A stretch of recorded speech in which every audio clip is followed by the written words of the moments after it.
Well, hello ladies and gentlemen, and welcome to my short presentation. I'm Phil Micans, and I hope I can pique your interest today in the subject. And the question I'm posing is, can artificial intelligence save us? Let's hope so. So let's get into it. A short background. I helped form an organization that's called International Anti-Aging Systems. We abbreviate it to IAS, and we've over 35 years of experience in trying to find health information within the literature, the world's published literature, and we've helped to enable physicians and patients to give them other choices or to point things out that are happening in other countries that may not be approved in their countries but remain scientifically and clinically validated. And we also help locate the products and the protocols too. So that's a short background of 35 years of work. So here's the problem. There is a mass of literature. It's an immense. Here are some statistics. PubMed, considered to be the gold standard of medical literature, has 7 million medical articles online from over 10,000 journals. Many more are behind pay-for walls. And yet it's been estimated that only around 10% of the world's information is online. Shocking number, I find out. I mean, we all think we go to Google, we type in what we're looking for, and we think, oh, well, it's got everything. Well, no, it hasn't. It's got far from everything. The world's libraries still contain the bulk of our discoveries. And I'm not talking about fiction here. I'm talking now about specifically health and medical related literature. And, it's also been estimated that there are 50 million scholarly articles, available. And of course, this stretches back centuries and is in many different languages. And on top of that, 800,000 new citations are added every year. So what human being or even human beings are capable of reading it, computing it, understanding it? I would suggest nobody, and therefore it's artificial intelligence that should be able to do a job like this, providing of course that the world's information is taken from those libraries and uploaded. And that's an enormous work, and I don't deny that, but nonetheless, imagine for one moment that we would actually be able to do that. That would be the moment that we'd actually learn what we've already discovered and wouldn't keep repeating, but I think a lot of research that is not necessary because the answers may have already been discovered. And in that respect, as I say, I think artificial intelligence could come to the rescue. And of course, when you mention that, everybody thinks of Terminator and Skynet and Arnold Schwarzenegger.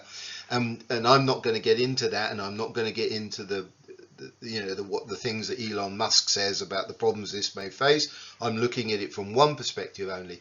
Let's consider this bad AI. So is there good AI? Well, there could be. Maybe it's this guy. And you might be sitting there saying, well, Phil, what are you talking about? The job's already been done. IBM have Dr. Watson. But however, what should be noted is it's a compendium of the current standardized medicine. And therefore it's designed to compute the existing practice medicine, approved medicine, if you will. Now that may be fine, and it can certainly be a very useful adjunct to a doctor to make sure that they haven't missed anything. So, it definitely has its place. But I do not think it's fit for purpose for true medical advancement. What is hidden within the literature that could really help us? And I call them wow factors. And I've only had several of these wow factors in my career over 35 years. I'm going to point a few out to you today, which I hope will pique your interest. But of course, many, many more must be available to us. So what surprises might we find? Well, here are 5 that I'm going to touch on in this presentation. One is N-acetylcarnosine and its effect on cataract. Another is a substance called celestines and its effect on skin cancers, melatonin and its effect on age-related macular degeneration, peptide bioregulators being gene switches and found in food, and then a hormone called aldosterone and its impact on hearing. So let's get into some of those. So the first one, N-acetylcarnosine. What is it? It's a dipeptide. It's 2 amino acids. It's found in dark green leafy vegetables. Well, carnosine, the carnosine, L-carnosine part, is acetylated form, is specific to use in eyes. But carnosine is found in dark green leafy vegetables. It's also found quite well in chicken, particularly in the dark meat of chicken. And what we're looking at here is a rabbit's eye. So on the left, we see quite a large cataract in this rabbit's eye. And over the course of 3 months, we see this cataract diminishing, but because the researchers in Moscow were putting in 2 drops twice a day of a 1% solution of N-acetylcarnosine. You can read the words yourself. I'm sure you don't want me to read all the words.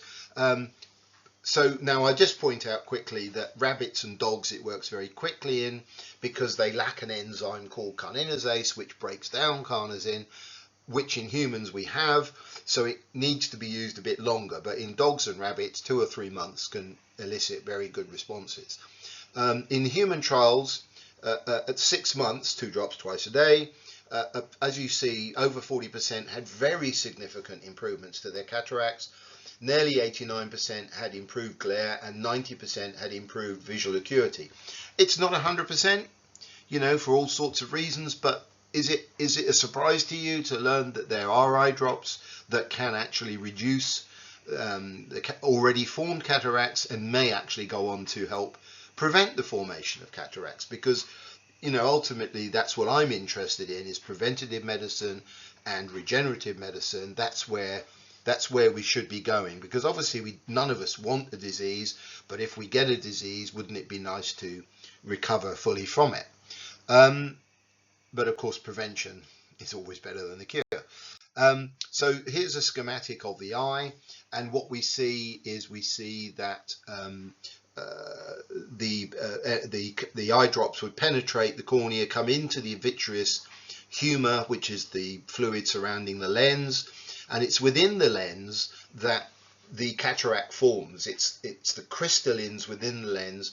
They become cross-linked, glycated, which is a process of cross-linking between proteins, oxygen and glucose, which forms this cloudiness of the lens. In fact, the word cataract is Greek and it means waterfall, because I guess it's like trying to peer through a waterfall is the kind of thing. And the photo on the right is a lady's eye from the trial, and in the top photograph she has quite a large cataract.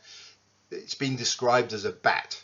It took me a while to see it myself, but it's kind of like a bat flying towards you. If you can see it, there's a sort of head and what have you. Anyway, it's a cataract in her eye, and below is the result of 5 months of 2 drops twice a day of the N-acetylcarnosine, which the brand name is Xiii, and you see in this particular case a complete eradication of the cataract. So nice to know that there are choices. As I said, this is principally been from Russian research. However, the product's been in use in many places around the world, and you know, since about the year 2000, maybe a little bit late 2002. So you know, again, you know, all these things I'm going to tell you about today have decades worth of literature and use behind them, and yet I'm sure most of you have probably never heard about them. But here are some references for you on that topic. Here are some of the journals that have published this information. This is a book we got involved with helping to create, available from all the usual places, The Eyesight Saviors. It has a chapter on the Xiii and cataract. It also features other things that are very good for eyesight, another which we will touch on in just a few minutes. So let us move on to another wow factor. I hope you will agree. This gentleman is Dr. Bill Cham. He hails from the island of Vanuatu, which is near New Zealand. And when he was a young man, he saw cows and horses rubbing against a local plant that they call the devil's apple. That is a relation to eggplant. Us British call that aubergine. And he isolated from it a substance known as celestine. And this, in a cream, interacts with the ribose sugar receptors on basal cell carcinomas and squamous cell carcinomas. which are not present on, this is not present on normal healthy cells. So what does all that mean? Well, let's have a look. So what we have here are some before, during and after. Now these cancers in the skin, as you can see, they're both ladies in this case, on the nose and very close to the nose and eye. And just to point out, there are no drugs used here, there are no chemo used here, there's no radiation used here, there is no surgery used here. This is applying this natural cream, and as you can see, the results. Yes, it looks worse before it looks better, but what it's actually doing, if you put this cream on normal healthy skin, it would do nothing, because it only interacts with this coating that is only present on cancer cells. And this typical treatment period is 6 to 12 weeks, and they have over 80,000 documented cases now, human cases, and it's been heavily published in the Australasian journals. I'll show you some references in a moment. So isn't that amazing? There is a skin cream that removes cancers. Okay. References, a great book here written by Dr. Cham, which has many photographs and what have yous in them. Not all of them are pleasant, but nonetheless, that it's doing what it's intended to do. Here are some of the references, over 300 references on PubMed. And again, this technology has been in use for over 20 years. But of course, it's kind of limited. It's been mainly used in Oceania territories, but it is out there. It is out there. The name of the product is BEC5, sometimes known as Curidone. So I hope that's a wow factor for you. I hope to give you another one. So this is melatonin. I'm sure a lot of you know that's a hormone produced by the pineal gland, and its effect on age-related macular degeneration. The photograph of the boys shows what could happen if you have a macular degeneration, that part of your field of vision is damaged. So in this trial, 100 patients, or 110 affected eyes, average age 71, afflicted with both wet and dry forms of macular degeneration. Now, I can't speak for your country because I don't know where you're from, but I'm from the UK, and I can tell you that in the UK, if you walk in and they say it's more common to have dry macular degeneration than it is wet.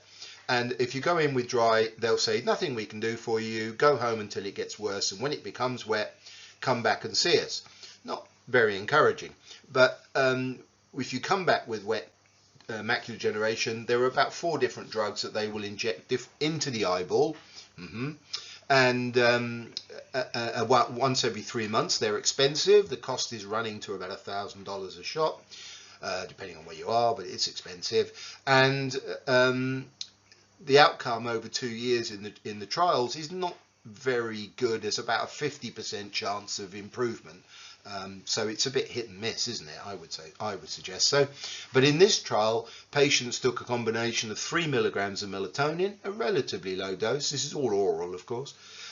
50 micrograms of selenium and 8.7 milligrams of zinc at bedtime for 6 months. That's one that was in one tablet, basically. The tablet is called MZS.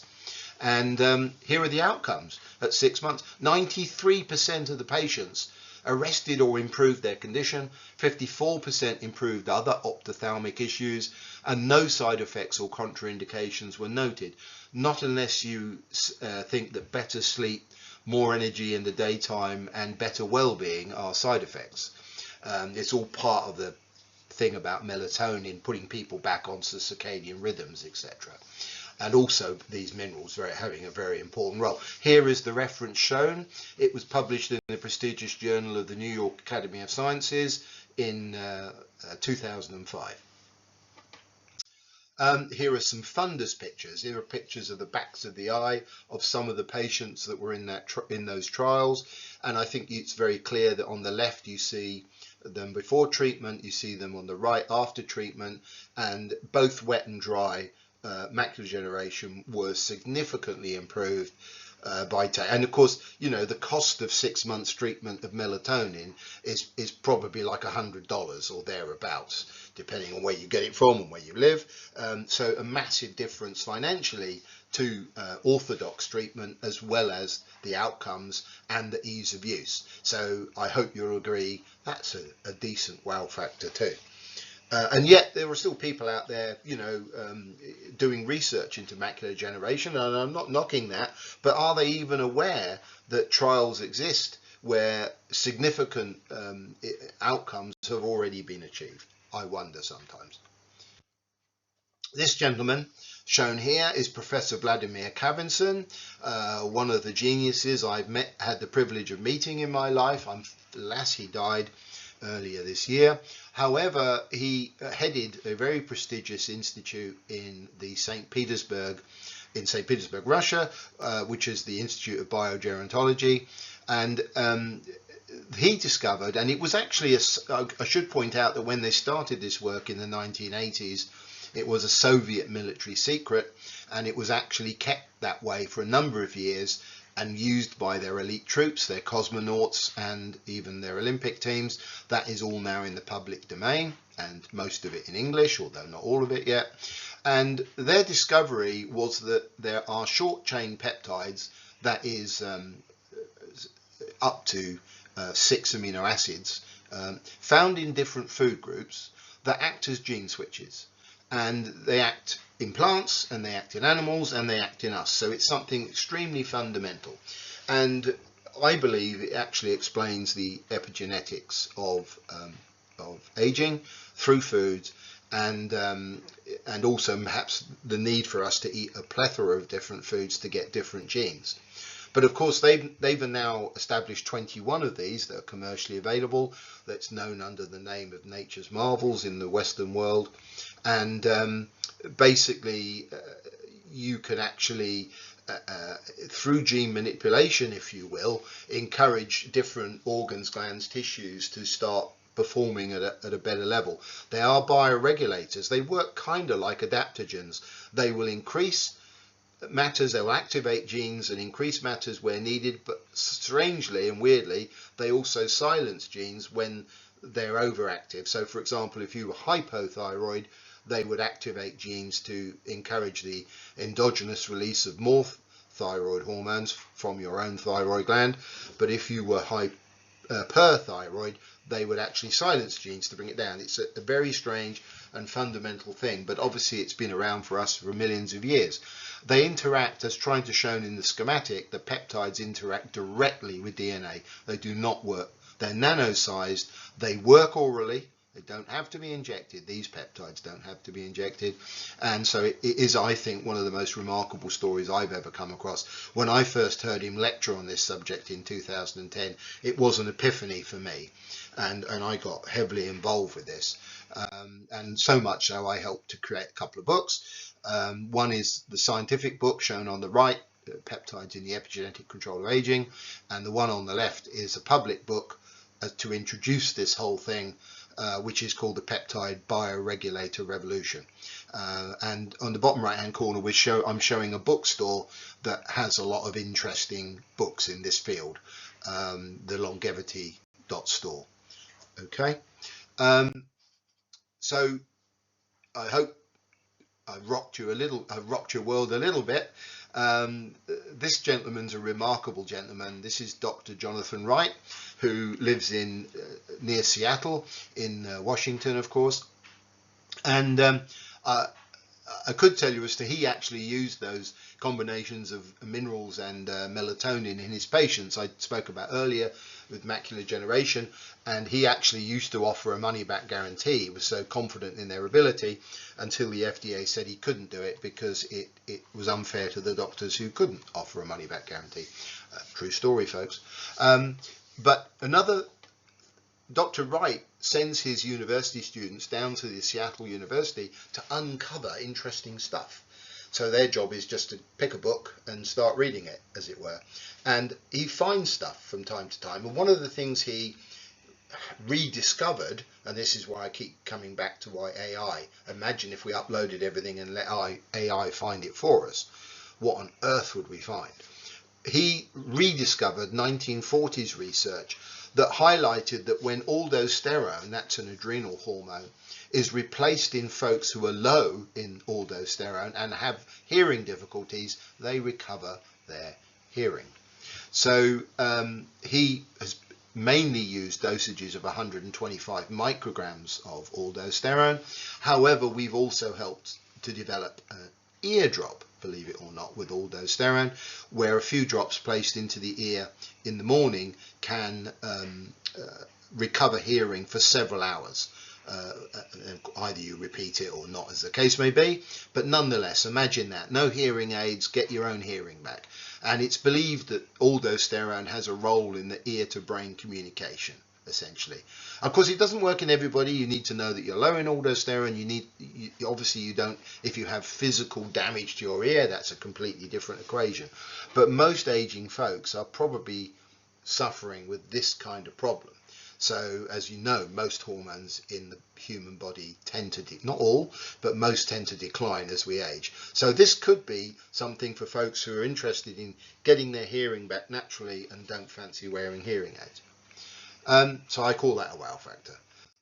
And you might be sitting there thinking, well, surely not, can't be true, because, you know, if it was true, we'd be doing it, we'd be using it. I've heard that. I wish I'd had a penny for every time I'd heard that, because, you know, it's crazy. But you have to understand how the industry works. There is dogma, there's resistance to change, there are vested interests, of course, and most of the substances I've just told you about are natural substances, and there is a high cost of drug approval. I heard in September this year that the average cost of drug approval now in the United States is $3 billion. And therefore a secure patent is required by the company that's going to invest that kind of money in order to get their money back. And unfortunately, with the way things work, natural products are extremely difficult to get what I'll call a control patent on, and therefore this is the adversity against natural agents. I fully accept that people who do the research should be rewarded. I totally get that. We need to rethink the way we do this, and we need to rethink why the cost of getting a product, to prove a product works, is efficacious, is so high. You know, we're not doing ourselves any favors. I think that should be fairly obvious. We help to produce a digital magazine. It is called Aging Matters, and folks can pop along to agingmatters.com. I'll show you some resource guides for me and my team in a moment, and you can download these, and it's clear what subjects they're on. We've got over 10 years worth on there now. I think a quick reminder for us all, I like this, you know, we can all have thousands of problems in our life, but when we have a health problem, then we only have one problem, don't we? And I always liken it to when we get on an aircraft and they say, if the oxygen masks come down, put yours on first before helping others. And that's pretty obvious, really, because if we're not in a fit state, how can we help our friends and our loved ones and our compatriots? We can't, can we? So whether we like it or not, health is job one. We have to look after our health so that we are lucid, agile, independent. That to me is the absolutely fundamental that we all need to achieve throughout our lives. And when we have that, we can really make things better for the whole world. And so if you think any of that was of any interest to you, you can reach us through antiagingsystems.com, where we have a lot of interviews, we have a lot of articles, you can cross-reference stuff. We have our magazine at agingmatters.com. We have a YouTube channel, of course, where you might see me interviewing different doctors and scientists on matters relating to health and aging. It's Anti-Aging Systems, and of course we're on Facebook and Twitter and all those other things that you have to be on these days. So I hope you've enjoyed it. I hope you found some of it educational, and I wish you all the very best. Bye bye.